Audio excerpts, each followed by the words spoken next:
Hey everybody, Nick Kiprios here, back again for another edition of Real Kyper at noon. You're in for a treat today. Our special guest is Eddie Olczyk.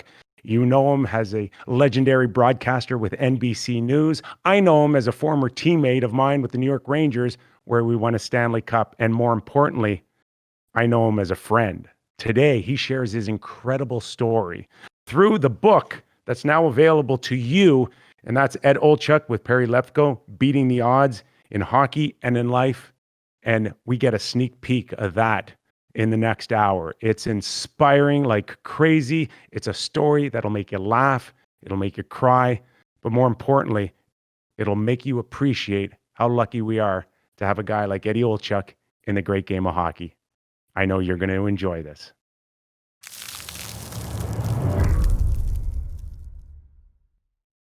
Eddie Olczyk, the man known as EDZO. That's quite a resume. I don't think you've turned 54 yet. I think the only thing missing was orthopedic surgeon up until this point. Hey, Kipper. Hey, Kip, it's good to see you, man. And you are looking good. You look exactly the same as back in '94 when we won the Cup with the Rangers. Hard to believe, 26 years ago. But the one thing I will add on the resume, I am old, but I am a little older now because I just became a grandfather for the first time. Congratulations. My oldest son, Eddie, yeah. My daughter-in-law, Erica, and my son, Eddie, brought in Audrey Marie Olczyk on July 7th. At 8:36 a.m. So a 7/7/2020 birthday. Wow. And, living in this world, Kip, just a small little, part of my little world now becoming a grandfather.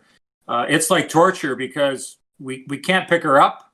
We can't hold her. Oh, yeah, that's right. We can't kiss her. We can't smell her. We can't, Wow. And it's hard, but obviously we know what we need to do and social distancing, whatever. But to be able to see her from 6 feet is just absolutely incredible. And obviously, my wife Diana, and we're so lucky and blessed. So I've added that to the resume, which I'm pretty damn proud of, and looking forward to making up for all this lost time with Audrey Marie here once we get on the right side of this pandemic. You going to be a young hip grandpa, or are you going to play the old guy role? You know what? We'll let the public decide if they're into grandpas.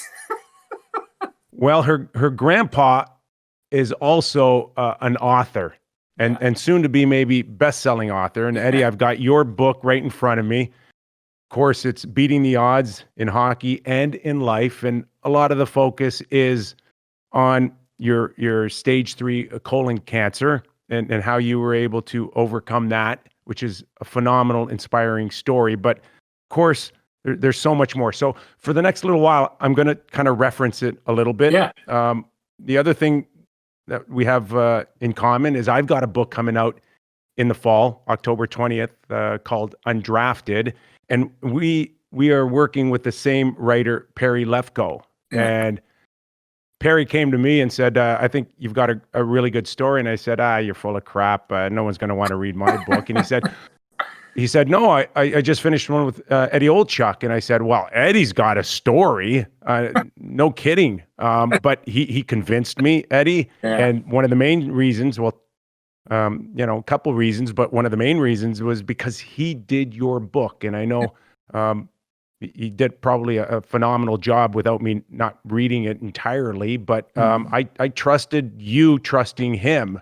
Yeah. And if I'm not mistaken, the other link you may have with Perry is, and I knew him from the Toronto Sun in his sports writing days there, but he also covered a lot of horse racing. Yeah. Is that what got you over the top? Yeah, I mean, I've known Perry since my days with the Leafs, Kipper, back in the late 80s. And being a hockey and horse racing guy, a pucks and ponies guy, I just hit it off with Perry extremely well. And actually, Perry approached me probably, I don't know, I'm going to say 7 or 8 years ago. And I think I had reservations just like you do, or you did, Kip, before you decided to take the plunge. And, I'm just like, look at it. I mean, I came from the suburbs of Chicago, didn't have a whole heck of a lot as a kid, borrowed hockey equipment just to get on the ice, and played a sport in a city that people wanted to be basketball, football, and baseball players and not hockey players. And I mean, whether it was, leaving home at an early age or making the U.S. Olympic hockey team at 16 or playing for my hometown team,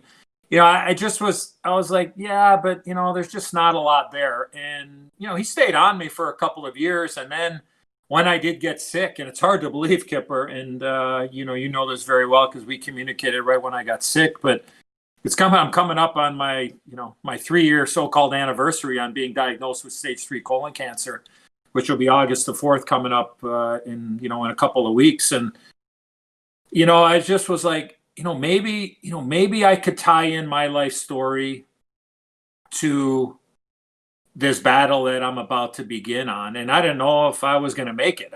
When they told me I had stage 3 colon cancer, Kipper, I thought, okay, well, how long do I have? How many more months do I have on this earth? And for me, it was, okay, well, maybe there's an opportunity here. So I reconnected with Perry, and I'm like, well, let's try to build it around, obviously, my battle with stage 3 colon cancer. But my goal is to try to inspire one person, either help them get through it, to help them stay away from it, or just help them get through the day. And I think that's where I really kind of built the book around, and Perry did a wonderful job. And it was a great experience. Just for the record, Kipper, there are no crayons with my book. I'm not sure if they come with yours or not. I got connect the dots. Yeah. So, I just think that's what ended up, no pun intended. I think that was the final chapter in me deciding on I wanted to do the book was, maybe I do have a story here. And also I can reach out to just not hockey fans or horse racing fans, because the book has a little bit of everything. And, I was doubted, as we all are and were in our lives at some point. But for me, I think the decision on to do the book really kind of came full circle is when I got sick. And, it was a long process, as you know, but I'm really proud of it. And like I said, if I could just help one person, then it was well worth the 16 months of pen to paper with Perry, and looking forward to, talking to people once we get back in the real world, or back into our new normal, whatever that is moving forward. And Eddie, it's pretty clear when you read the book, before you can inspire anyone that's reading it, you needed to be inspired as well. And that's when your family really stepped up to the plate, right? Yeah.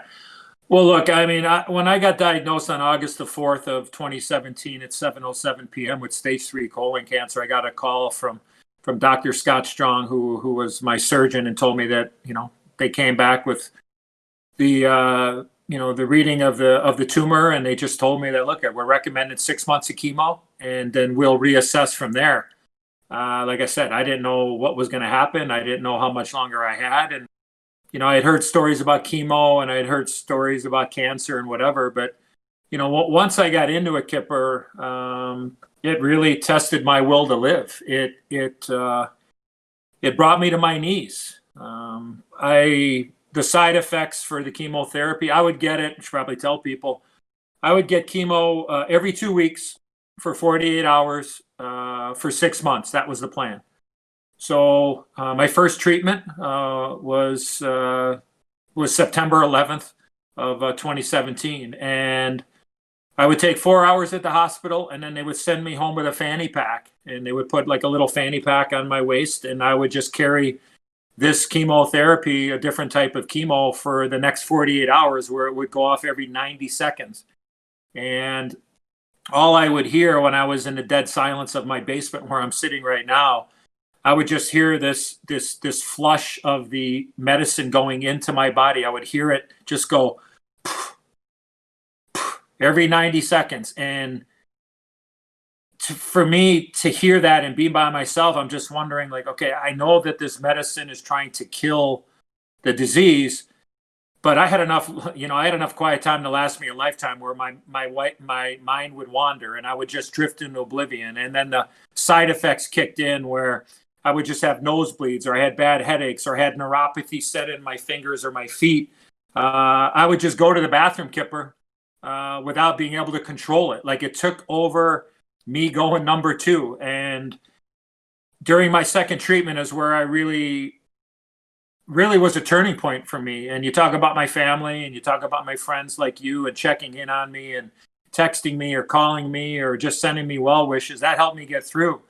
But during that second treatment, look, there's no other way to say it. I mean, I shit the floor. And I was in treatment 2. And I'm like, I'm done. I quit. I can't do this. And I'm thinking, I'm in treatment 2. How am I going to get to treatment 12, which is in February? I'm in the middle of September. And I'm thinking, I can't live like this. I'm done. I quit. And I've never quit at anything in my life, ever, ever. And this brought me to my knees. And like I said, you know my wife, Diana. We married, Sure hard to believe, 32 years coming up in August. But she just looked at me. When I told her I quit, I said, I'm done. She just looked at me and she grabbed me by the short hairs and pretty much just said, look, you got to fight. Yeah. You got to fight for me. You got to fight for our kids. And you got to fight for all the people that love you. And I needed that, Kipper, because I was done. I was broken. And after she told me that, and I'm standing 7 feet from where I told her I was done, and then she set me straight. We cried. We had a moment that lasted, it seemed like an hour, but it was probably like about 30 minutes, and I cried for 35 of it because I was scared. And I said, okay. So all I did is I took my wife's advice and had a goal. And I was like, okay, I'm not going to worry about 10 treatments from now, Kipper. I'm going to just worry about getting through the day. And if I could get through today, then I'm going to get up with the same attitude tomorrow and go, okay, I'm going to be in pain. I might not be able to control my bathroom issues. I might shit the floor again. But you know what? I'm just going to go day to day. And that's how I got through it. Incredible. The love of my family, the love of my friends. I couldn't have done it by myself, Kipper. I really couldn't have. And the team of doctors that I had, the frontline workers in those hospitals that do this on a daily basis and see cancer patients, they're just amazing. And Dr. Mary Mulcahy was the lead oncologist for my team at Northwestern Hospital here in Chicago. And when she told me, Kipper, you'll appreciate this. And again, I we always refer back to our hockey lives, but she said to me that, we're going to do 6 months of chemo and then we're going to reassess from there. And I said, well, like, what do you think? And she goes, I feel pretty confident that we're going to be able to do the job and, you're going to be able to live a normal life after. And I said, so what you're telling me is if I sign on a dotted line here for 6 months of hell, you're telling me you're going to give me 50 more years. That's a pretty good contract. That's a pretty good deal of 6 months of hell for 50 more years.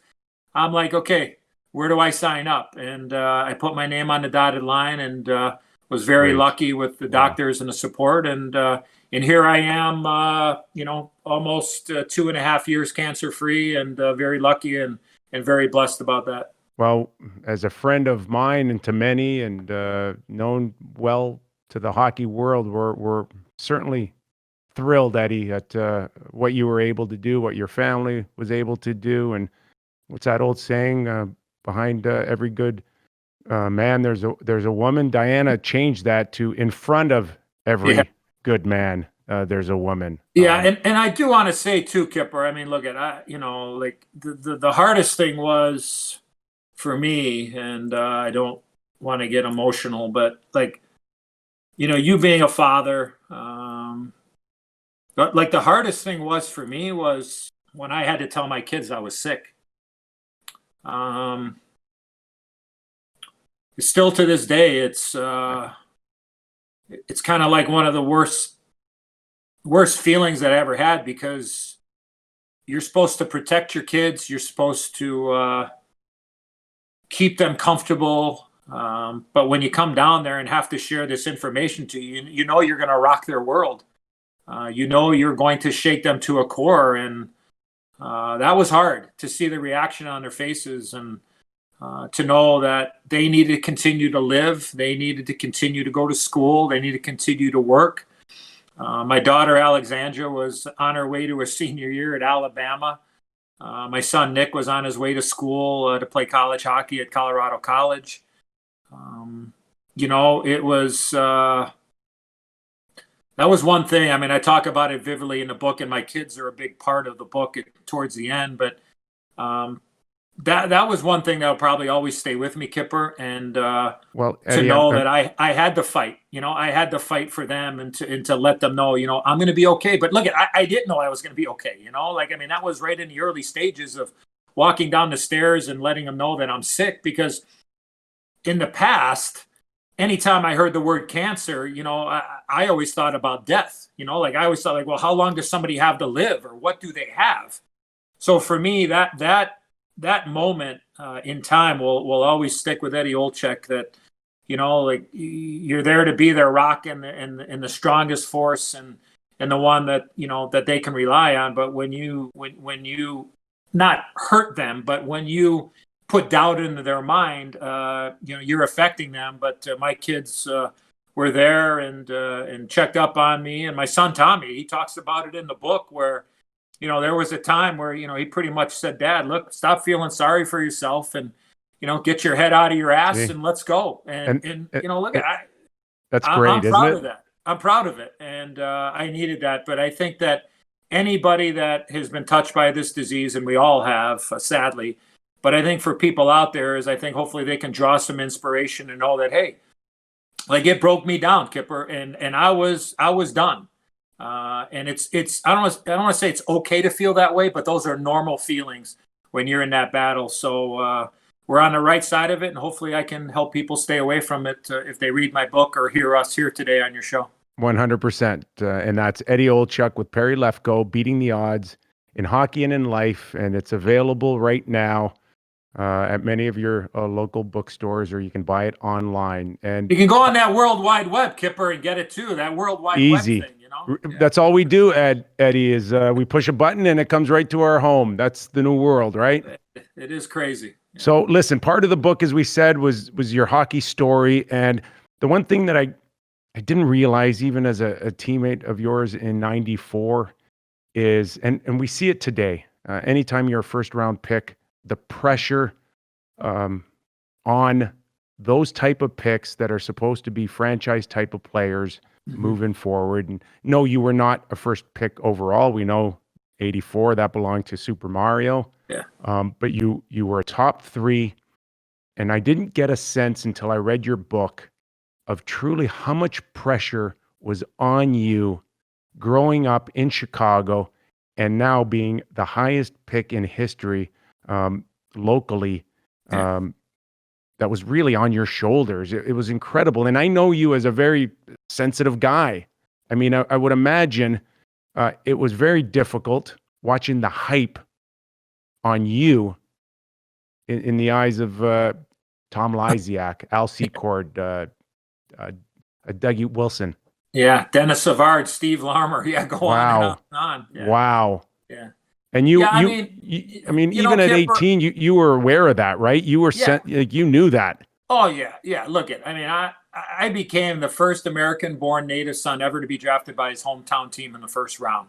So, like, when you really think about that statement, I mean, you think about the United States and the teams that are in the country, and then being a hometown guy and being drafted in the first round. I mean, look, I'm very proud of that. I would never change anything about playing. You beat the odds on that one too. I mean, look, but I felt like, because I was a hometown guy, I wanted to do so well for so many people, and felt like I was carrying a torch with me that, I put the pressure on myself. Look, there was pressure. There's always pressure. But, my first year was great. We went to the conference finals against the Edmonton Oilers in my rookie year. We got to within 2 wins of the Stanley Cup that year in the '85 playoffs. Unfortunately, we ran into the Oilers. Obviously, they were right in the middle of their incredible run. But, my first year was really good. My second year, I had a great individual year. I think I had 79 points my second year, and we lost out in the playoffs in the first round. And then in the third year, I just had a bad year. I just, instead of having a sophomore jinx, I had a junior jinx. I didn't play well, Kipper. It was just one of those things. And the Blackhawks decided to move me out. And look, I think when I look back, I don't doubt that it was probably the best thing that ever happened, was that I got traded out of my hometown. And look, I ended up going from my hometown to Toronto and to play for the Maple Leafs. I get traded for Rick Vive, who was the captain of the Maple Leafs. And, so there was... 50-goal scorer, Edzo. Well, yeah. I mean, he's I mean, a legend in Toronto at that time. And you think going from the pressure of the hometown to a hockey hotbed like Toronto, it would be like, wow. I mean, he goes from one frying pan to the other. And I just never looked at playing in Canada. Look, I played half of my career in Canada. I played in Winnipeg and Toronto for half the 16 years I played in the NHL. And I flourished. I mean, my stats prove it out. I felt like I became a fabric of the community in both those towns. And I just played. So I went from having an awful third year in Chicago to going to Toronto, being traded for the captain, and then going there, and all of a sudden, just kind of feeling comfortable. I moved to the center ice position, which I was a natural center, and I ended up scoring 42 goals in my first year with the Leafs. And I mean, so I just think, Kyper, that it was a dream come true, because look, when I was growing up in Chicago, I didn't know anything about a draft. I didn't know how you got to the NHL. I don't know if somebody just knocked on your door and said, hey, you want to try out or what? I didn't know.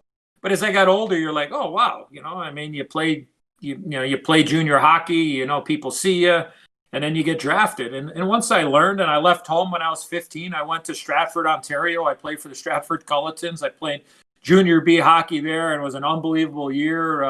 I'll be forever grateful to the late Dinny and Joan Flanagan, who ran the Stratford Culletons back when they recruited me. And, oh, by the way, the Stratford Culletons have produced some pretty damn good hockey players with their program back in the day. I'll just start off with Rob Blake and Chris Pronger, are two guys that played in Stratford. So yes, pretty darn good recruiting there and scouting by Mr. and Mrs. Flanagan. But, Kyper, I would, like I said, I learned a lot about myself, and eventually I came back home and finished my last 2 years in my career with the Blackhawks. So look, I played my first game as a Blackhawk. I scored a goal in my very first game against the Red Wings. I played my 1,000th game as a Blackhawk. And then I played my last game in the NHL as a Blackhawk, with a lot of games in between. And I would never trade it in for anything.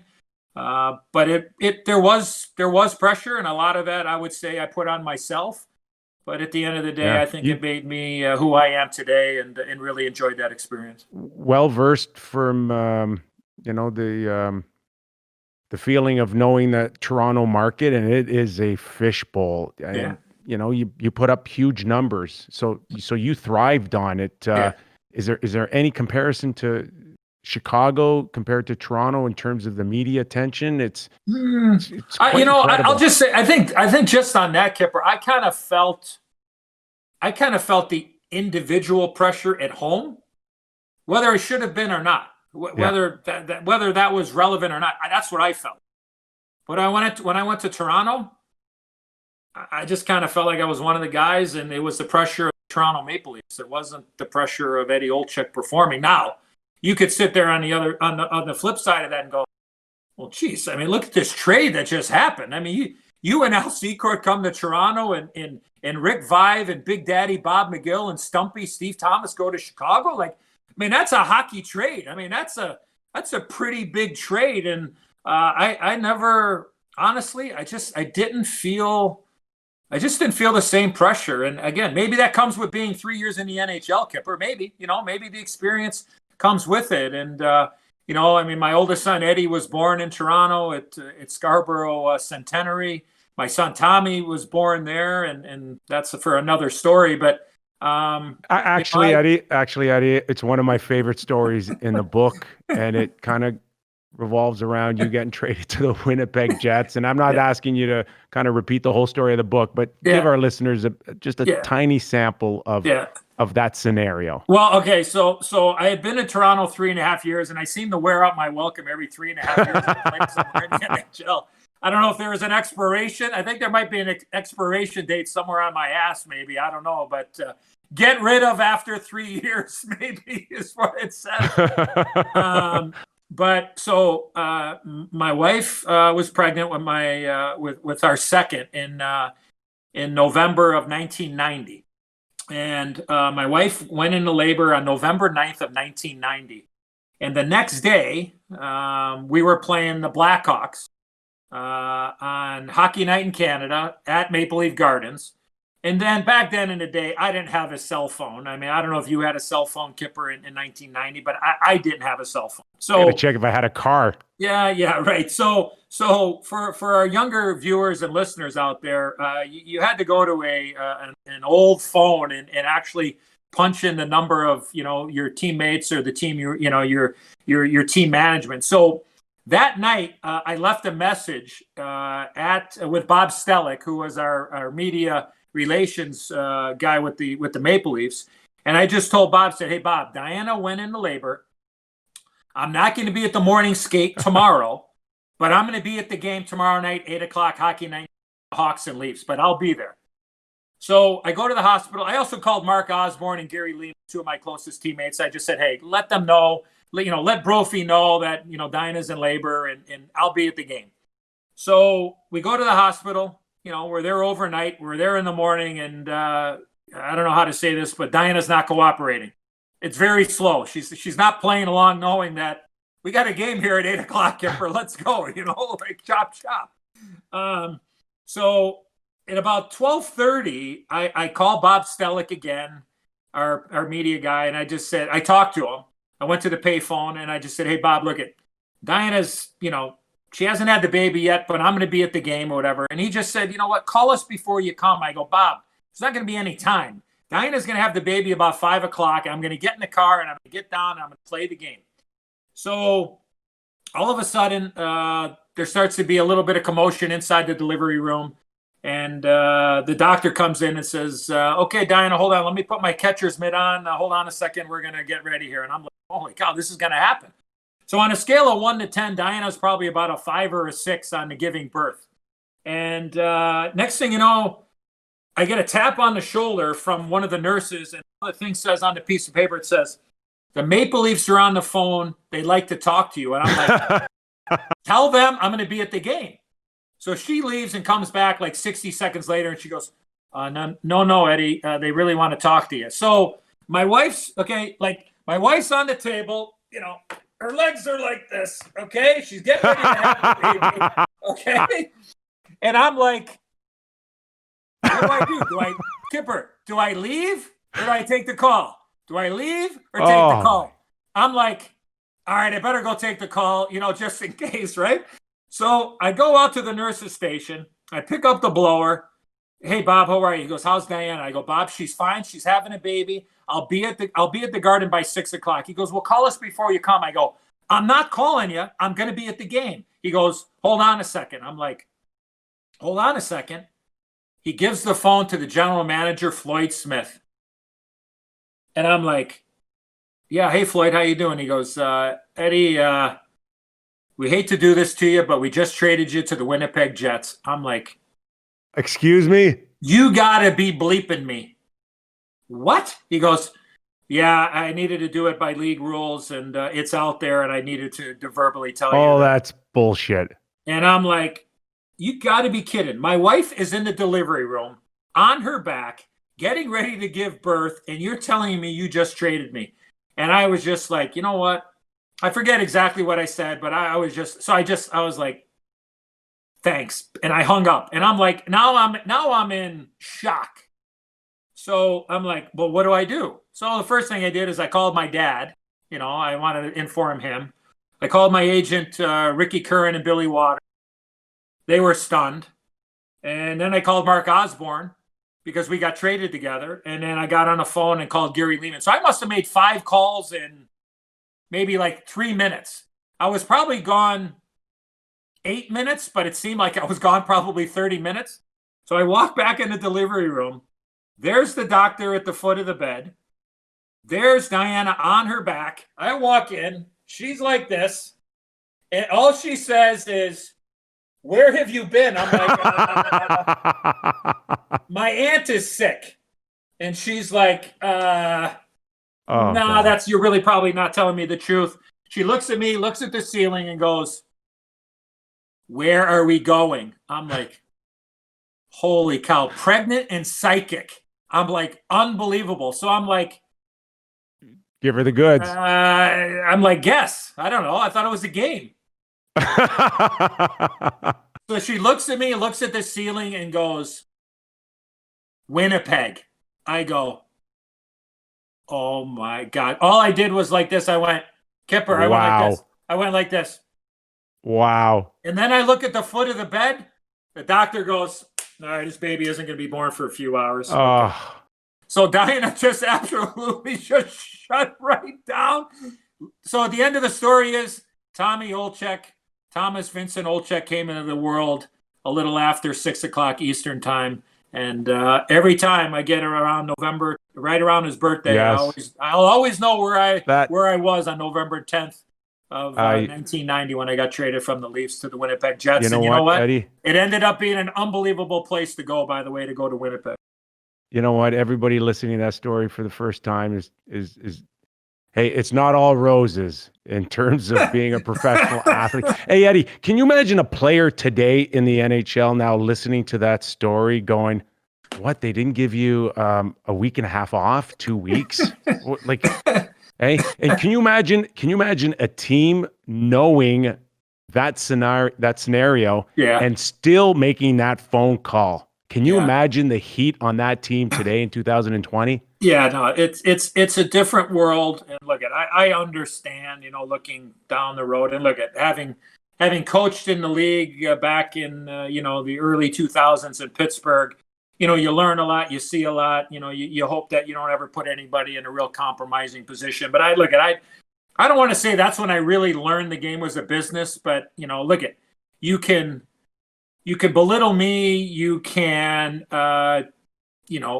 take shots at me, you can, if it affects me directly, I'll be able to maneuver and stick handle. But as you know, once you start crossing the line and it starts affecting your wife and your kids and your family, as it always does, that's where you get a little bit crazy. And look, it makes for a good story, I know, but I couldn't even imagine that wouldn't be allowed in today's society. I mean, that's just the world that we're living in now. Well, like you said, a great experience in Winnipeg, and now that brings me to New York.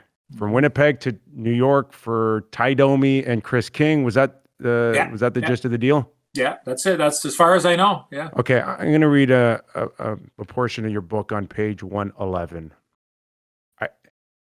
And you tell me who said this. I don't know if another group of guys would have taken it as well as our group.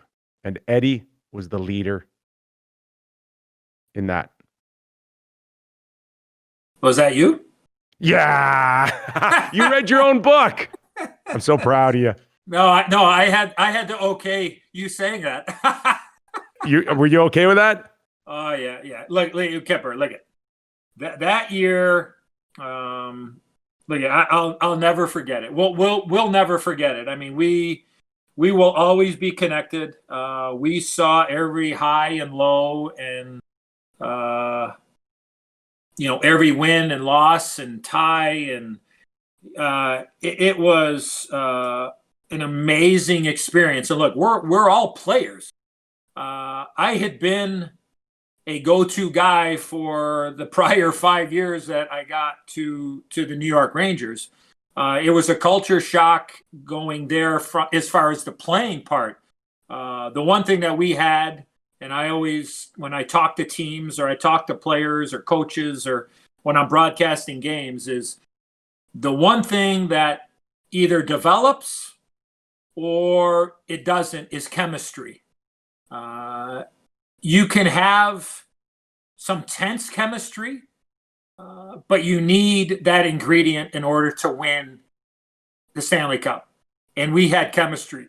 We had guys that were at the top of the totem pole, and we had guys like myself that were at the bottom. And we knew what our role was. I mean, look at, we knew we weren't going to play. It didn't matter. We could have had 10 guys go out, and there was a pretty good chance that Iron Mike Keenan would, look to 10 other people, whether he knew them or not, that were going to get a chance to play. I mean, that was just the reality of it. But it was an unbelievable experience, something I'll never forget. In the relationships and the friendships that have developed off of that team. I mean, you and Glenn Healy in particular, will have been with me and will be with me the rest of our lives, because we went through something, accomplished something that a lot of players only dream about. And even though we didn't have a big role, we had an important role on that team, whether we got a chance to play or not. And a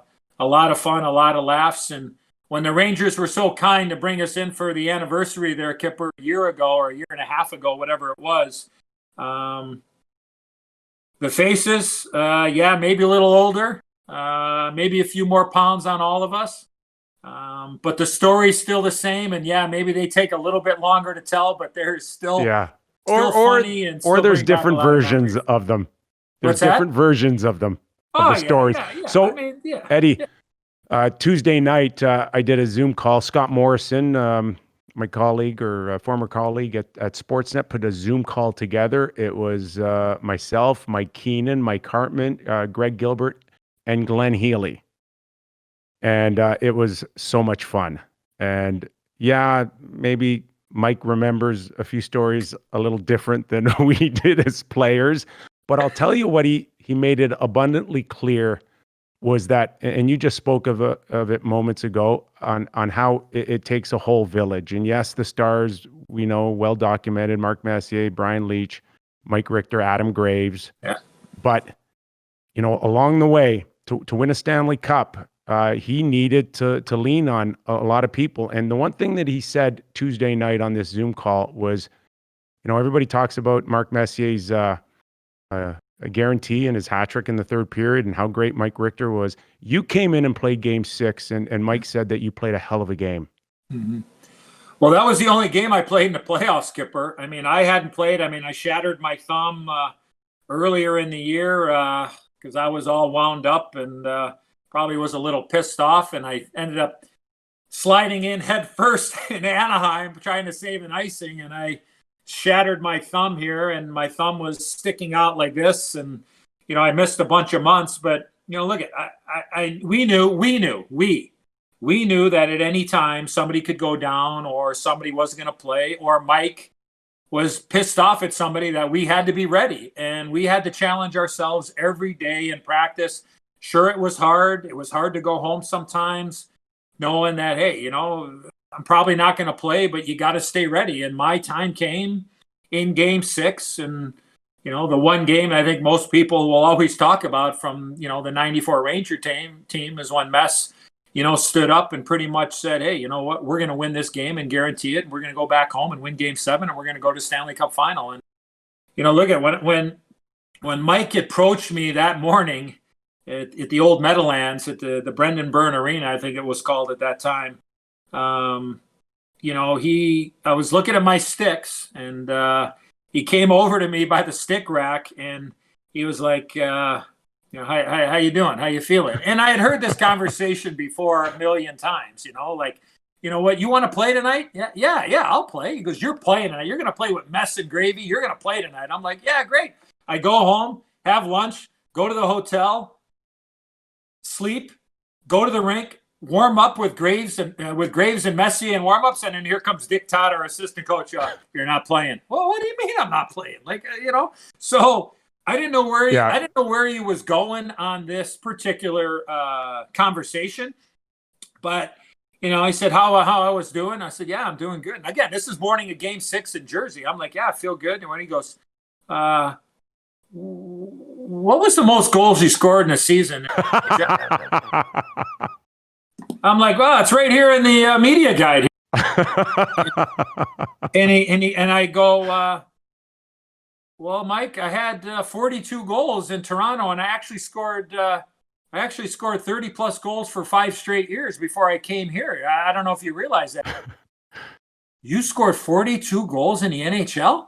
I go, yeah. He goes, you're playing tonight. You're going to play. Yes, like he didn't know. Yeah, I'm like, well, I should have got you a media guide maybe before the year started. Maybe I might have played a little bit. He goes, no, I trust you. The guys trust you. You're playing tonight. I'm like, great. So I go warm up, go back to the hotel. We sleep, we eat, and come back.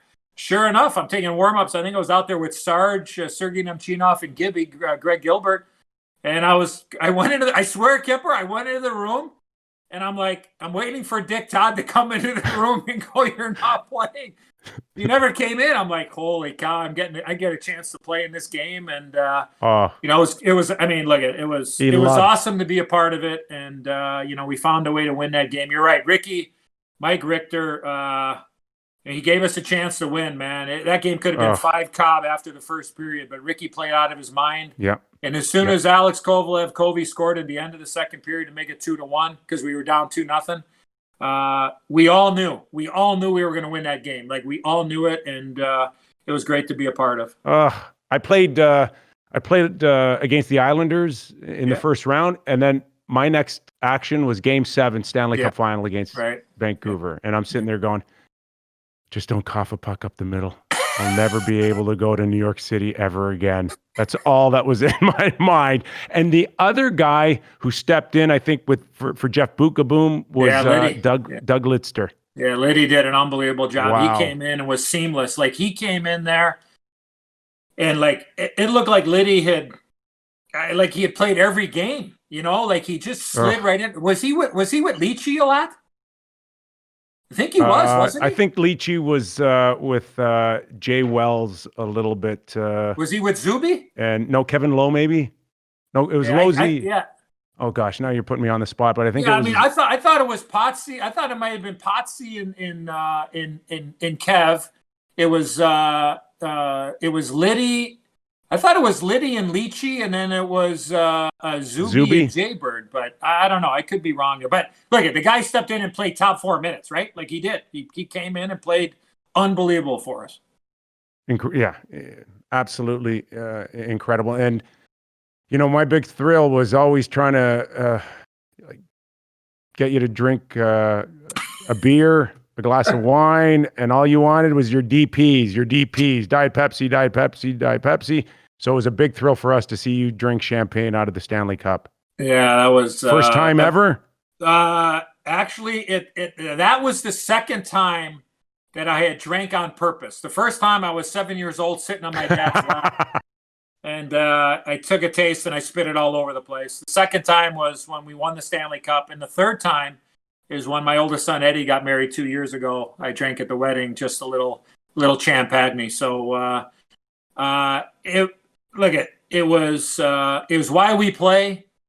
It was the greatest achievement of my hockey career, without any question, of being a very small part of that team and bringing the Stanley Cup to New York for the first time in 54 years. And Kyper, man, couldn't be more proud to have been your teammate and develop the relationship that we've had. It was it was an awesome season, and a lot of laughs, that's for sure. You know where the laughs were, Eddie? You know where the laughs were? We would hot stove. We would hot stove in the lobby. I mean, guys would probably come in and go to their rooms. Myself, Glenn Healy, you, Mike Hartman, and maybe one or two on a different occasion. But we'd sit around and we'd hot stove, and we all knew back then. No word of a lie. We all knew back then. Eddie Olczyk and Glenn Healy were going to end up broadcasters. That was just a given. I think you guys had me selling souvlaki on a cart outside of Maple Leaf Gardens. I'm not sure what we have for Mike. What do we have for Hardy? What was Hardy doing? Psychiatrist? Yeah. I'm not sure. And true enough, it did happen. Glenn, all these years with Hockey Night in Canada, yourself, the moment you retired in 2000, we knew you were going to end up in the booth. And it was really quite short, because in 2003, you ended up being the head coach of the Pittsburgh Penguins. Wow. Yeah. How did that happen? Well, I mean, I think I got the coaching bug, Kyper, and for me, it was, I wanted to go to, at that time, the Penguins did not have a coach in the organization. They didn't have anybody in Pittsburgh. They didn't have anybody in Wilkes-Barre Scranton, which was their American League affiliate, and they didn't have anybody in Wheeling, which was their East Coast affiliate. And I thought, you know what? I'd like to give it a shot. I'd like to go to Wilkes-Barre. And I interviewed with Craig Patrick and also Mario, who was owner of the team at the time, co-owner of the team. And I really felt like I'd like to give it a go in the minors, in the American League. That's where I wanted to start. And, I had like a 4-hour meeting with Craig, and then we had another meeting that lasted probably about 8 hours. Now, look at it. Full disclosure, I had known Craig Patrick since 1984. So I had known Craig, do the math, 20 plus years.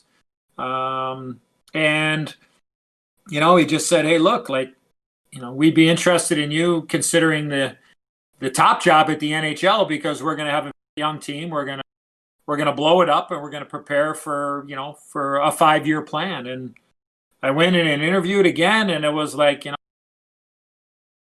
how do you say no? And I knew we were going to have a young team, and, we were going to draft high for the next couple of years. And, we ended up moving up in the draft that year and went from 3rd to 1st and took the flower. We took Marc-Andre Fleury 1st overall, and he was the start of what was going to become an incredible run there for the Pittsburgh Penguins. Now, unfortunately for me, I wasn't able to see it through, but it was a great experience. It made me a better broadcaster. It taught me a lot about management. It taught me a lot about the game, and I'll be forever grateful for that opportunity. And but I learned a lot, Kipper, and I think it really helped me. I think it helped me both on and off the ice, and it was a great experience for for almost the 3 years I was in Pittsburgh. Now, before we dig a little deeper into that, just remind me, Mario Lemieux came back by then. He was he was not back then. No, he was not back then. No. Yeah, no. He had just come back.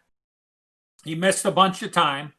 He had a hip injury or something, and back. Yeah. He was having a couple of different issues, but he played a handful of games that year.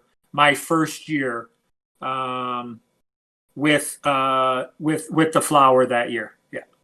So this would be your pregame meeting when Mario was in the lineup. Get him the puck. Okay, I'm done. No, wait, no, hold on, Kipper. Hold on a second. No, let me hold on. Let me think. No.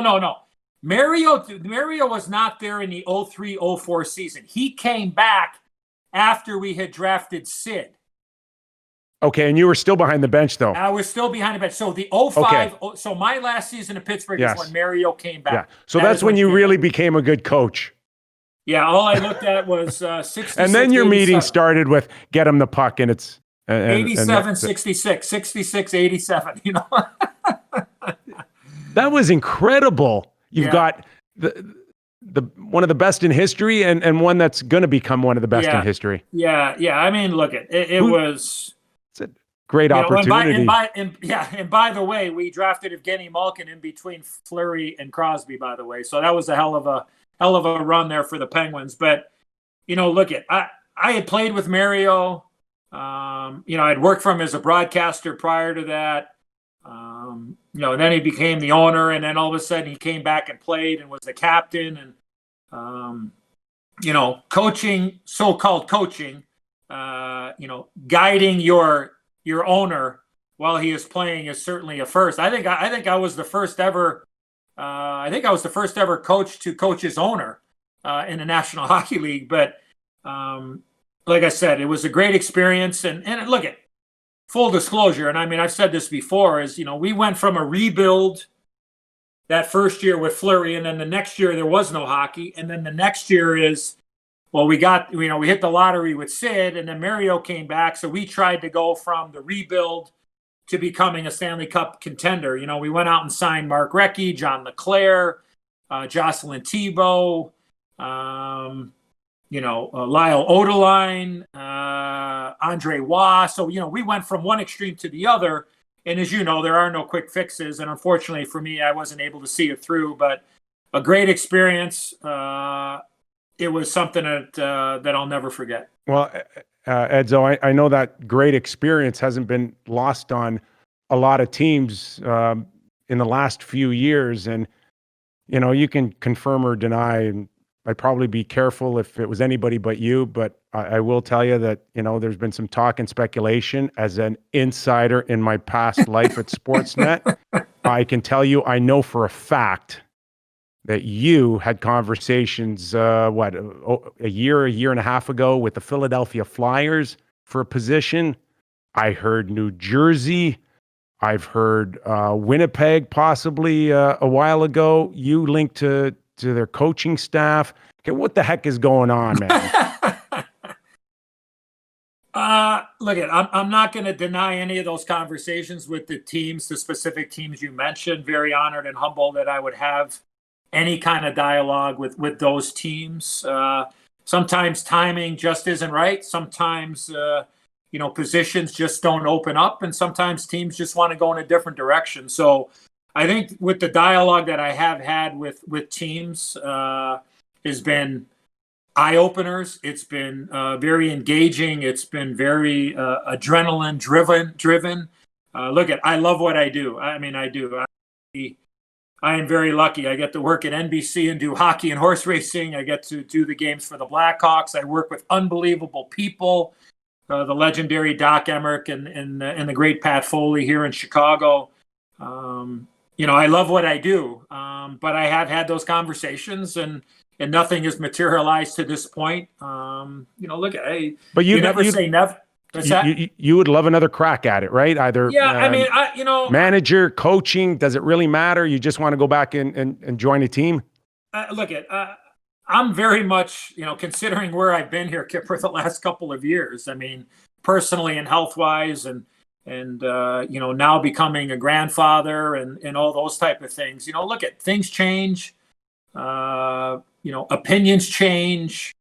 But I would never say never when it comes to the possibility. But like I said, I love what I'm doing, and I'm very blessed to be in a position that I am. And we'll just take it day to day. And if something arises, then we'll have to listen and ask the right questions, and hopefully get the right answers. But it's been a fun experience to go through the process. That's for sure.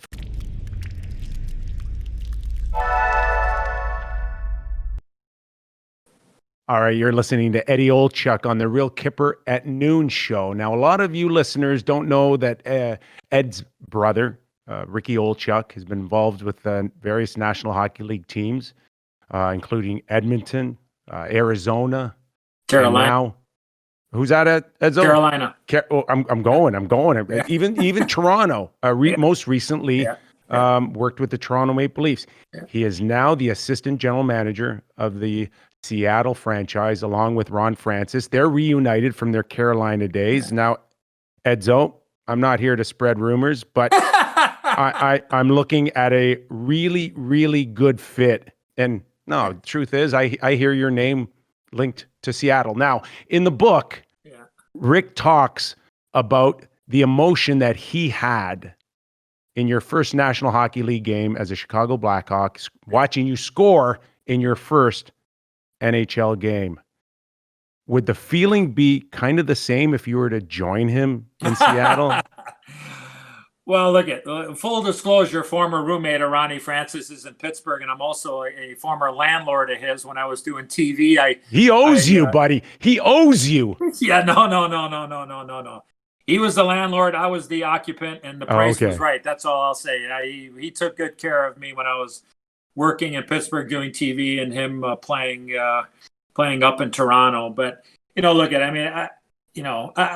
don't know where that is going. I wish them well. I really do. I just think that you got, take brother blood and brother love aside. I think that they're going to hit it out of the park. Those two guys, they're incredible guys. They're great hockey guys. But have we chatted? Yeah. Do I think there are any legs? Not right now. But I wish them the best. And I think that they could not have hired, the ownership group there in Seattle could not have hired two better guys to lead their hockey department. And I'm really looking forward to seeing what they can get accomplished. And it'll be a lot of fun to see them. And they've been in it. And I'll tell you the one thing too, Kipper, real quick on that. And, maybe it's for down the road if the NHL expands anymore or other leagues. Ronnie and Ricky decided or thought about, we should get some boots on the ground at least 2 years out from when we're going to drop the puck for real. So just go ahead and get some people out there, start getting notes on everybody and whatever. Yeah. They were in the field this last year, and they got a book on a lot of people. And now you consider what has taken place in our world, our real world with the pandemic. Like, could you, because we don't know when next year is going to start, whether it's youth hockey, junior hockey, or pro hockey. Could you imagine, though, getting ready to start a season for next year and not having any book, considering we don't know when hockey's going to start moving forward? Like, that was a brilliant move. Eddie. And I tip my hockey helmet to the ownership group to allow them to go ahead and start paying people money and putting people on the payroll and getting people out there to get a book on players. I think that was a really big-time move by Seattle to get ahead of the curve. Even if your book's 50% good. Right. Think about now, the cap not moving for the next few years, the pressure on teams to alleviate their cap by getting rid of some good players. Right. And Seattle will probably be even in a better position than Vegas was a few years ago. Right. They could go to a Stanley Cup final in their first or second year if that book is any good. Yeah, well, that's the key. But again, I mean, they've got a lay of the land early, and then whenever you get into the next season, obviously they will add to it. But they're not in a hurry up mode, so to speak, because they've got information from their own people to what took place until the pause this year. So just a little caveat there. I think it was a brilliant move for Ronnie and for Ricky to go to ownership and say, you know, we need to get some people out there and get a book on players out there at all levels. And they've done that. So that was a big time move for them moving forward. Well, a little nugget here on the Real Kyper at Noon show, Eddie Olczyk and Seattle. We'll keep an eye on that and many other organizations who would be very lucky to have you, EDZO. In the meantime, we know your great work on NBC covering the NHL. We do know that come next week, we hope puck drop will go according to plan. So what does that mean for you as a broadcaster with NBC? Where are you? Are you in a hub right away? Are you staying back? What's the deal? Yeah, I think the plan right now, Kipper, is for me to do a little bit of everything. I think I'm going to be starting in studio. Excuse me. I'm going to be in studio. And then I'll also be doing some games from there. Not sure what games or where or whatever. I also still have my commitment for Chicago for their local broadcast. So no local broadcasters will be allowed on site at either hub. Local. There will be national broadcasters on site at both hubs. Those will still be determined as far as I know. But I just know that to start, I will be in Stamford, Connecticut, working the play-in in the first round, and then eventually work my way to Toronto for the second round, and then eventually get to Edmonton for the conference finals and the final. So that's the plan right now. Don't know who I'm working with. Don't know when I'm working yet. But I'll be wearing a couple of different hats for NBC and also doing the local games here in Chicago. Eddie, any concerns at all with your previous treatments or where your health is with COVID and your ability to maybe eventually be on site? Yeah.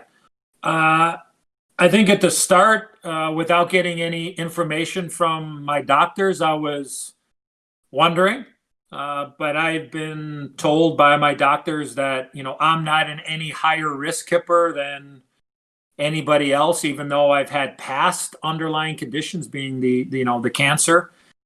So they said, look, if this was a year out, we probably would guard against you going. But you're 2 years out, you're healthy. I had my scan. All of my numbers have been, knock on wood, have been all clean and clear. So I'm 2 years removed from my treatments, and I've got the okay of my doctors to say, you can, look, you got to be smart, right? We all got to mask up, we all got to social distance, we all got to make sure we continue to wash our hands, be respectful of others.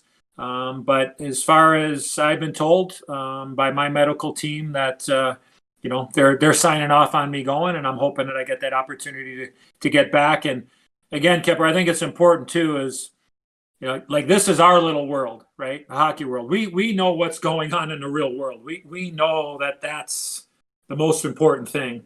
But if we get the opportunity, I get the opportunity to bring some normalcy to people out there, hockey fans or horse racing fans. I might even be doing the Kentucky Derby from Edmonton, Kipper. I might be in Edmonton doing the part of the broadcast for NBC from Edmonton.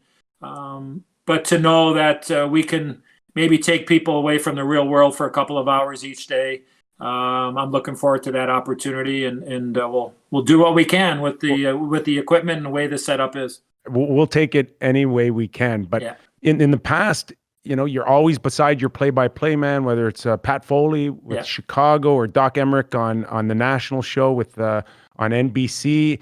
And just knowing a little bit about that business, it's always a hand gesture, a look, a wink. Yeah. You don't get to do any of that. Yeah.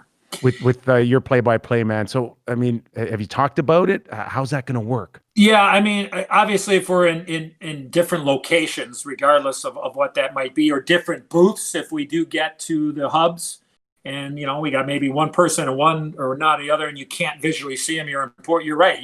That is, there's an opportunity to just say, when somebody's talking, is like, come to me, or I want to jump in here, or don't come to me, I got nothing to say. I think, sure, there's going to be times where you step on each other, Kipper. I mean, that's just, it's going to happen. And there are going to be people out there that are going to, decipher the broadcast and look at, but it's not normal. And it's going to have its hiccups. It's going to have its potholes.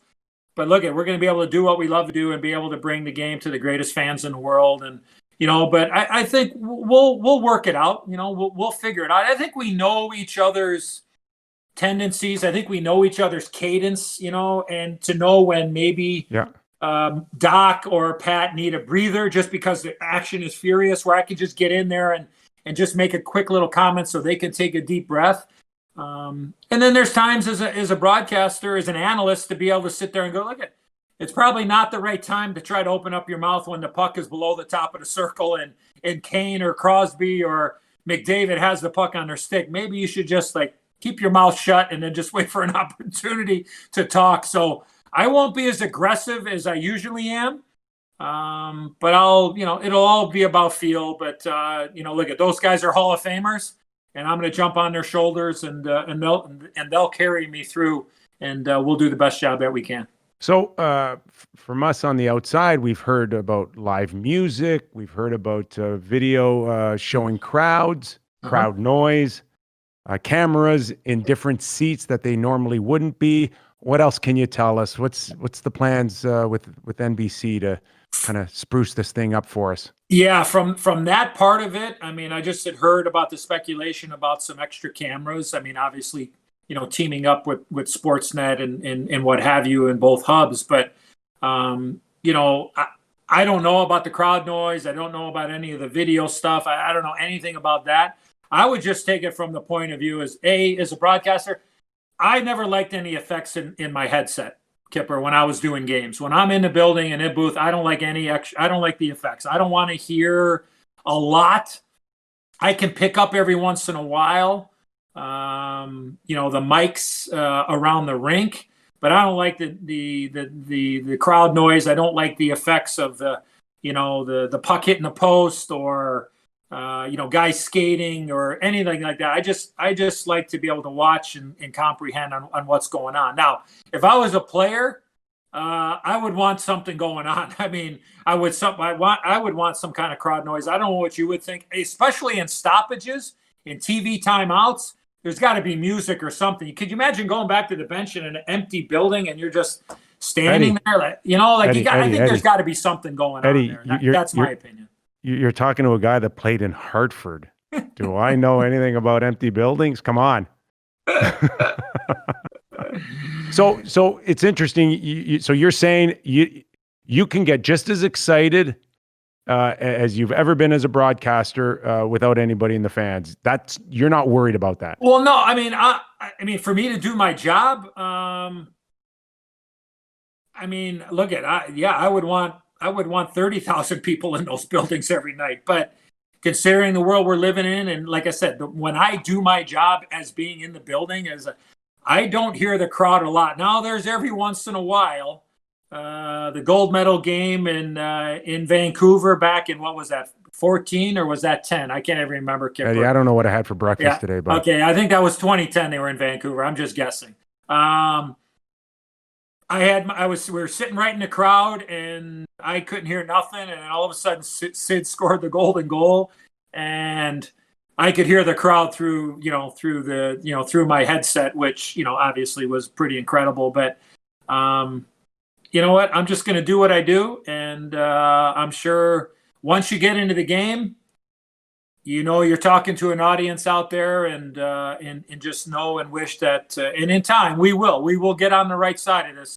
We will have the greatest fans in all of sports back to the great NHL buildings throughout the league. All right, Eddie Olczyk. Listen, before we let you go, we got to get into some hardcore. What are we expecting in this 24-team tournament? Of course, you are this handicapper in the world of horse racing. Linemovement.com now is a content site that certainly leads people to a position if they want to lay a bet, if that's what they want to do. Right. So here we go. How many teams right now out of this 24 have a legitimate shot to win the Stanley Cup? Give me a number. Without thinking really hard and thinking about, the teams, all the teams off the top of my head right now. I look at Kyper. I really believe if you want to take the 21st longest shot in the tournament, it's a good bet. It's not a bad bet. It's not a bad bet. Why not? Because look at here's the reality, and I'll just go in baby steps if I can. I'm old enough, and I played long enough ago where I played in some 5-game series. That's when the NHL had 5-game series back in the 84-85 season, my rookie year. So I will say this, Kyper, again, different scenario, the pause, you don't know health-wise, goalie-wise, and COVID-wise. But I would say this, is that in the play-ins, the 5 versus 12, the 6 versus 11, and so on, I will say this, I will predict this, that of the 8 series, I will put the over-under at, I will say that 6 of the 8, and I think that's even low. Wow. I will say 6 of the 8. Hold on, you don't know where I'm going with this. Well, I think so. 6 of the 8 teams that win the first game will win that series. So how important is that first game in a best of 5? I think it's paramount. I don't want to say it's a must, but it's an MUS, and I'm going to go ahead and make the line straight down before I cross the T. I think it is absolutely huge. I believe is that whoever wins game 1 in those play-in, I think at least 6 of those teams will eventually win the series. Now do the math on that, right? Yeah. So I know that's not, winning the Stanley Cup, but that first game is going to be absolutely huge, in my opinion. It'll be interesting to see how that all plays out moving forward. But Kyper, why can't the Rangers? Why can't Philadelphia? They were one of the hottest teams down the stretch. Nobody's talking about the Flyers. Right. But look at they were one of the top 4 teams. They get the bye. They're going to get a couple of practice games. I won't argue that, but I'm looking at the teams in the play-in. Yeah. Why can't the Rangers? Why can't Winnipeg go on a run? I don't know what's going on in Chicago. I mean, Corey Crawford, at least till this time that we're taping this, he has not been on the ice at all. But you look at a team like Chicago, who's going to take on Edmonton. I don't know how much defense there's going to be in that series because both those teams have the ability to give up chances, and we know the world-class players with Draisaitl, McDavid, and Kane. But, a 5-game series, you get goaltending, you're going to put a scare into somebody because of the pedigree of the Chicago Blackhawks. Now, are they going to be able to defend enough? That's their biggest question. Are they going to have Corey Crawford back? That is a huge question. But if you're looking to get your feet wet, why wouldn't you look at it? I mean, any team and go, how is this path going to play out for them and say, you know what? Yeah, I can make a case for all of these teams, and the pressure is certainly going to be on when those teams get into the final 16. So I think it's going to be a lot of fun, and you're going to have some teams that are going to be pretty pissed off, and then you're going to have some teams that are really excited after the play-in and once we get into the final 16. Yeah, you make a a great point, a real valid point after game one. I can only imagine the scrambling by the coaching staff and the general manager on changes for game two if they drop that first one. They're in some serious catch-up mode. It's going to be paramount, that first game. I really do. And you don't have, look at, they're playing an exhibition game. Okay.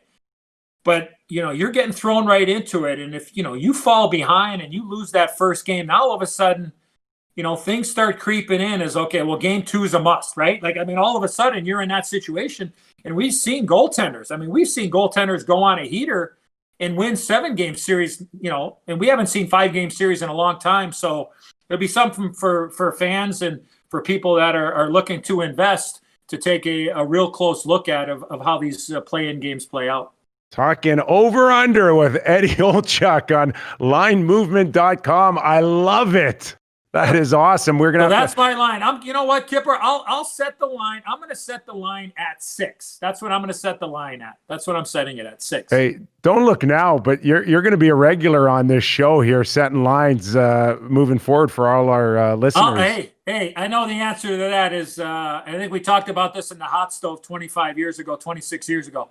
I'll have my people call your people. You know what pisses me off 25 or 26 years ago?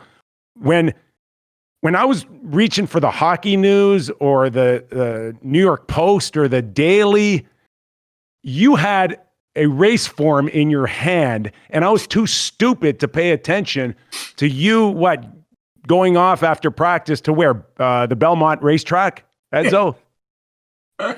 Yeah, that happened a few times, but you know what? I could have been with you on NBC talking about the Haskell Stakes. Yeah, right. Yeah. Great job, by the way. I loved your analysis on New York traffic. Oh, thanks. Yeah, I don't know what I just said, but you know what though? You got everything right, and you're a pretty good BSer, so I'll thank you. Did it for 20 years. Yeah, but, you know what though, Kyper? When you talked about the New York Post, I think actually the best hot stoves we had is when you were actually on page 6 of the New York Post. I think that's what it was back in the day, a couple of times. So, oh gosh, that was pretty impressive. So I think that's why you brought in like 30 copies and just spread them around the room there and made sure everybody saw what they said about you. Are you talking about my National Enquirer or the Star magazine? No, I'm not talking tabloid magazines.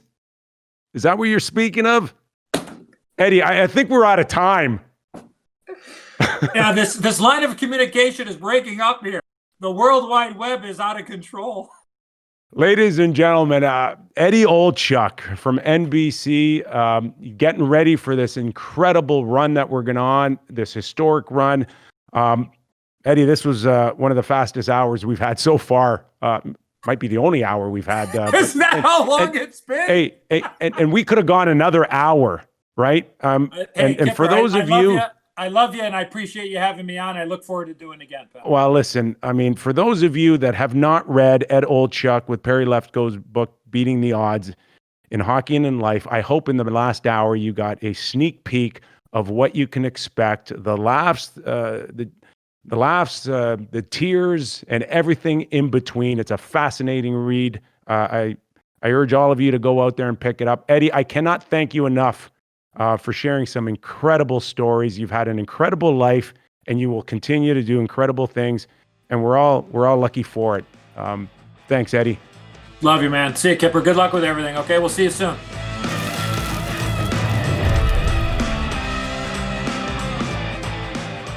All right, that's it for me. Thanks for joining us. Thanks for the support. We'll catch you tomorrow.